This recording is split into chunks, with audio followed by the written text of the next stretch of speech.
We all have our reasons why we are on this track. Oh, we all have our burdens, yeah, but we just keep on fighting and we never look back. Here we go, go, go, let us heal and grow. You won't be alone, we're unstoppable. Don't be afraid to show what we're going for. This is what we know. Here we come back to life, we're still breathing. Standing up, everybody's gonna see it. Oh, all you need to know is that we're holding on. Even if we fall, we will rise up and we follow the path that we believe in. No, we're not gonna stop until we reach it. Oh, all you need to know is that we're holding on. We rise up from the dust and clean our throat.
What's actually happening is that both speakers are performing quite well, but I feel this is a bit out of its depth, you know. Considering it costs much less than the Revolve Plus 2, I think the Flex is doing a fantastic job. However, I feel the Revolve Plus 2, it has a category of its own.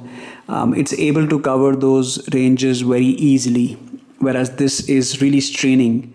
Doing a very good job for its price, but the Revolve Plus 2 is more listenable, is more appealing, is more pleasant to hear. Don't get me wrong, this is one of the most pleasant sounding speakers I've ever heard, the SoundLink Flex, and not for 1 minute do I regret buying this. It's a beautiful speaker, it's lovely to hold, it's lovely to carry around with you, it's good for a holiday in most situations. However, Revolve Plus 2 has more durability, it's a tried and tested speaker. I think it is more complete in its segment. The bass is more wholesome. It doesn't strain to appeal to you. It has a lot of confidence and it's laid back and easy to listen to. Somehow sounds more pleasant.